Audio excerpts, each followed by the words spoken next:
السلام علیکم څنګه دوستانو امید کوم ټول به روغ جوړي دی ویډیو کې مونږ وایو ټو بی وربس یا هیلپینګ وربس ورته هم ویل کېږي مونږ مخکې دا هم ډسکس کړی وو خو دی ویډیو کې مونږ کویز وایو یعنی پوښتنې به هم کو فیل ان د بلانکس چې کوم راځي خالی ګاو پکې ډکو او ګرامر به هم نظرثاني به پې وشي چاته چې نوي یاد هغه پې هم یو ځل بیا تکرار وکړي ځکه چې ما سره اکثره شاګردان بګنر والا دي ټو بی ورب ټول نوړانه به دا ووایم چې ټو بی ورب ویل کېږي هیلپینګ ورب ته یا کومک کوونکي غړي لکه مثال is M او R دا څه دي دا ټو بی ورب دی یا هیلپینګ ورب دی ته ویل کېږي د دې ځان ته به استعمال چې اس کوم ځای کې استعمالیږي M کوم ځای کې استعمالیږي او R کوم ځای کې استعمالیږي اوس راځي لومړی خالیګاه ته هی خالیګاه our teacher he او she it او یو نوم لکه مثال ابرار دی رول سره موږ څه شی استعمالو دا سنګولر پرناونز دي صحیح ده دا هی شي اټ دا چې سنګولر پرناونز دي ته ویل کېږي سره موږ از استعمالو لکه مثال هی از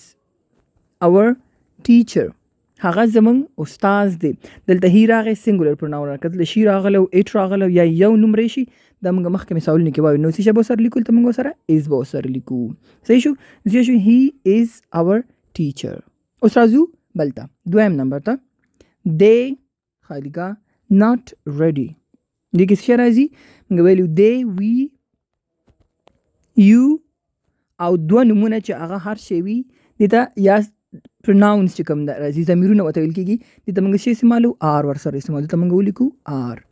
they are not ready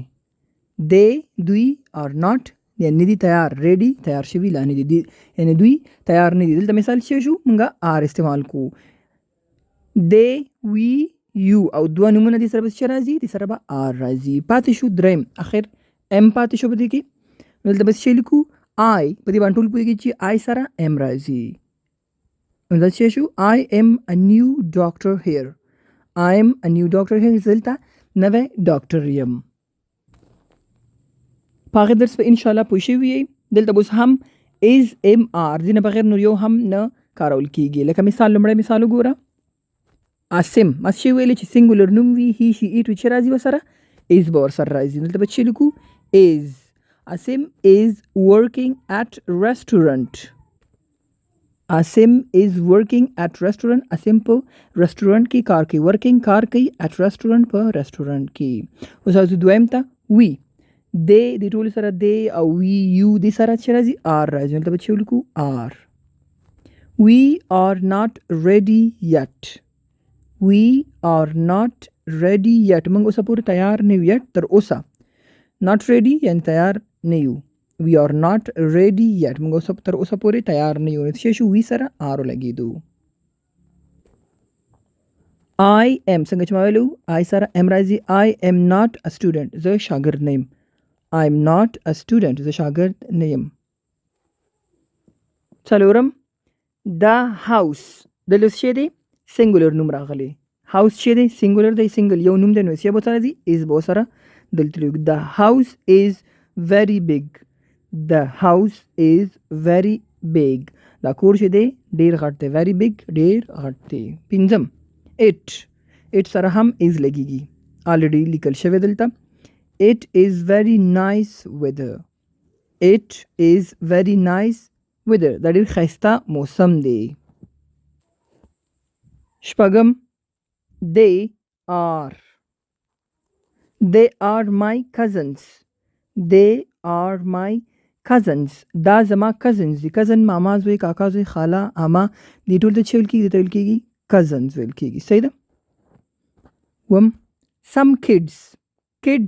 ماشوم ته ویل کېږي kids ماشومان دلته بس څه راځي آر به راځي ځکه چې جمع ده سنګل نه دی some kids are playing outside some kids are playing outside بعض ماشومان یا څه ماشومان playing مسیګان کوي outside بیرون ټول نه آخر we are going to Iran next week we are going to Iran next week موږ ایران ته ځو next week بل هفته کې going to ایران ته ځو next week بل هفته کې نو دا و د نن ورځې ورب جملې او کویز او ګرامر هم چې از کم دی کې از استعمال شو چې کم سنګولر او آر چې دی کې چې کم پلورل یعنی جمع راتله هغه کې آر استعمال شو او ام چې کم دی هغه د جمله کې استعمال شو. امید کوم تاسو په ټو بی ورب باندې ایزیلی پوه شوي یې.